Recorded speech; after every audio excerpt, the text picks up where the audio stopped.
Hello, আজকে আমরা একটা ক্লাস 5 এর প্রথম চ্যাপ্টার থেকে শুরু করব। এই অঙ্কে প্রথম চ্যাপ্টারে 8 নাম্বার অঙ্ক। আশা করি এর আগে যে অঙ্কগুলো আছে ভাগ এবং গুণ, এগুলো তোমরা সবাই পারবে। তো যার জন্য আমি 8 নাম্বার অঙ্ক থেকে শুরু করতে চাচ্ছি। হ্যাঁ, তো লিখছে কি, কোনো বাড়িতে 98000 মানে 98,000 গ্রাম চাল আছে। তাদের প্রতিদিন 650 গ্রাম চাল লাগে। কততম দিনে চাল শেষ হবে? ক্রমবাচক সংখ্যা, এটা মানে কততম দিনে লিখতে হবে। তো এখানে সিম্পল ভাগ অঙ্ক, যে প্রতিদিন লাগে, তাদের প্রতিদিন লাগতেছে, প্রতিদিন, চলো 8 নম্বর অঙ্ক, প্রতিদিন লাগে 650 গ্রাম।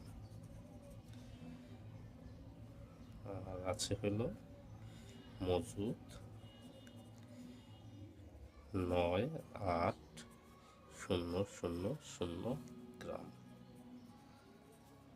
তাহলে 650 ভাগ 98000,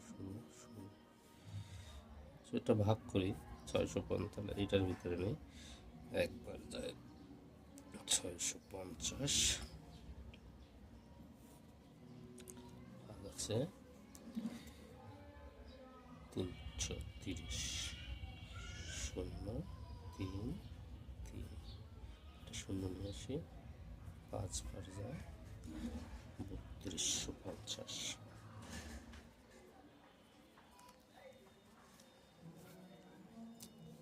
থেকে 50, এই একটা 0 আছে, এটা এখানে বসাই দেয়। তার মানে হলো যে তার 500 গ্রাম চাল অবশিষ্ট থাকে।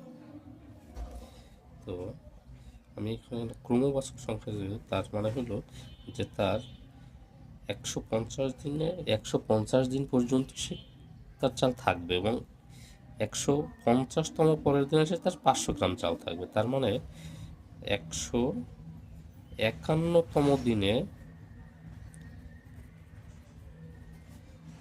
চাল শেষ হয়ে যাবে, শেষ হবে। আশা করি বুঝতে পারছো, না বুঝতে পারলে কমেন্ট করবে, আমি আরও ডিটেইলে বুঝাই দেবো।